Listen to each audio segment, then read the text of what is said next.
नमस्कार, जनता टॉकीज देख रहे हैं आप। हम सभी लोग समाज में रहते हैं। समाज में कोई भी कार्यक्रम से पहले बड़ी तैयारी करनी पड़ती है। अगर आप किसी भोज की ही बात कर लेते हैं, तो जब भोज करना होता है तो तैयारी बड़ी करनी होती है। हर जगह से सगे संबंधियों को इकट्ठा करना होता है और इसके साथ जो है जब सब इकट्ठा होते हैं तब मिलजुल करके कोई बड़ा काम संभव हो पाता है। बिहार में राजनीतिक भोज जो है वह होने वाले हैं। 2024 और 2025 की हम बात कर रहे हैं। 2024 पर राष्ट्रीय स्तर पर होगा, इसका कहीं ना कहीं सूत्रधार बिहार बनेगा और इस बात को बीजेपी भी समझ रही है और इसी के तहत मिशन बिहार पर बीजेपी काम कर रही है। लेकिन 2025 का जो भोज है वो बेहद खास है और इसी को लेकर के नीतीश कुमार जी ने समय रहते उन्होंने एक बड़ी रणनीति लगाई और नीतीश कुमार जी जो एनडीए के साथ रहा करते थे वे नीतीश कुमार जी एनडीए का साथ छोड़ करके महागठबंधन में आ गए।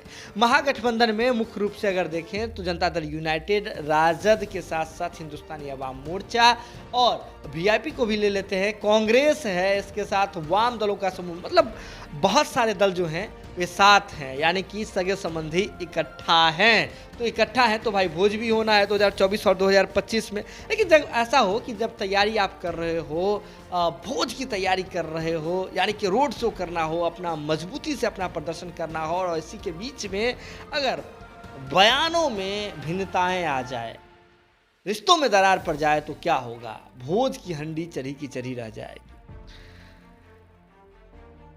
सुप्रीम कोर्ट ने एक फैसला दिया है। सुप्रीम कोर्ट ने आपको बता दें कि गरीब सवर्णों के 10% आरक्षण वाले मुद्दे पर सुप्रीम कोर्ट ने समर्थन दिया है। सुप्रीम कोर्ट ने कहा है ठीक है इस पूरे प्रकरण।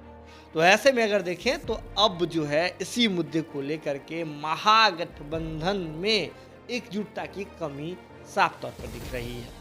वाम दल की बात कर लेते हैं। वाम दल जो है सबसे पहले कन्नी काट चुका है। वाम दल की ओर से पहले ही स्पष्ट कर दिया गया है कि जब यह आरक्षण दिया जा रहा था केंद्र सरकार के द्वारा उस समय भी हम समर्थन में नहीं थे और सुप्रीम कोर्ट अगर इस तरह का फैसला देती है तो ये सुप्रीम कोर्ट का फैसला दुर्भाग्यपूर्ण है, दुर्भाग्यपूर्ण बता दिया है वाम दलों के समूह ने सुप्रीम कोर्ट के इस फैसले को। लेकिन बिहार के मुख्यमंत्री नीतीश कुमार जी ने इस फैसले का समर्थन कर दिया है। नीतीश कुमार जी ने ही नहीं बल्कि जनता दल यूनाइटेड के प्रदेश अध्यक्ष उमेश सिंह कुशवाहा जी ने बयान जारी करते हुए कह दिया है कि सुप्रीम कोर्ट के इस फैसले से हम सभी को खुशी है। हमारा ये मानना है, यानी कि जनता दल यूनाइटेड का ये मानना है कि सभी जो जाति में, सभी समुदाय में जो पिछड़े हुए लोग हैं उन्हें आरक्षण मिलना चाहिए। यानी कि समझ लीजिए कहाँ तीर है। लवकुश समीकरण से आगे बढ़ाना है, पिछड़ा अत्यंत पिछड़ा से आगे बढ़ाना है पार्टी को और A to Z की बात अब जो है अगर देखें तो जनता दल यूनाइटेड भी करने लगी है और जनता दल यूनाइटेड ने कहीं ना कहीं वहीं अपना शगुफा छोड़ दिया है। शगुफा छोड़ने की बात तो बाद में, लेकिन अगर देखें तो जनता दल यूनाइटेड ने स्पष्ट रूप से कह दिया है कि नीतीश कुमार जी ने स्पष्ट रूप से कह दिया है कि 50% का जो बैरियर है उसको भी हटा दीजिए, अब उसको बढ़ाने की ज़रूरत है और अब जो है वे गरीब सवर्ण को जो आरक्षण मिलना ही चाहिए और उन्होंने सुप्रीम कोर्ट के इस फैसले का स्वागत कर दिया और लगे हाँ जीतन राम मांझी जी फिर कैसे पीछे रहते। हिंदुस्तानी अवाम मोर्चा प्रमुख जीतन राम मांझी जी जो कि बिहार के पूर्व मुख्यमंत्री रह चुके हैं, उन्होंने भी अपने बयान से समर्थन कर दिया और इसके बाद अगर देख लें तो सुशील कुमार मोदी जी की ही बात कर लेते हैं। सुशील कुमार मोदी जी जो कि नीतीश कुमार जी के मित्र रहे हैं, बीजेपी से आते हैं। सुशील कुमार मोदी जी के बयान से स्पष्ट रूप से दिख रहा है कि कांग्रेस कैसे इस पूरे प्रकरण से कन्नी काटे हुई है, इसके बाद राजद कैसे कन्नी काटे हुई है।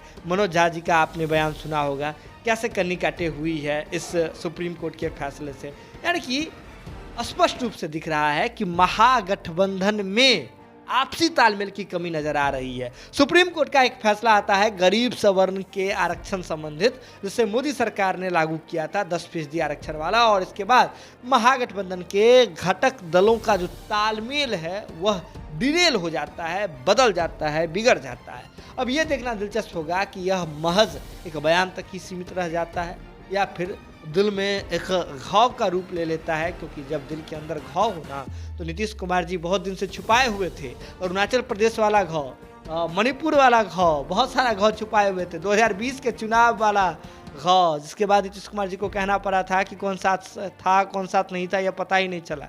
तो नीतीश कुमार जी जो घ है ना, तो वो घ को एकदम छुपा छुपा करके रखते हैं। तो अब ये घ बन जाता है महागठबंधन के घटक दलों के बीच, जो भी दल के प्रमुख हैं उनके नेताओं के बीच में, उनके दिलों में घाव बन जाता है या फिर महज एक बयान तक सीमित रह जाता है, ये आने वाले समय में पता चलेगा। लेकिन आप जुड़े रहे जनता टॉकीज के साथ, क्योंकि जो भी अपडेट होगा हम आपसे शीघ्र ही साझा करेंगे। बहुत बहुत धन्यवाद।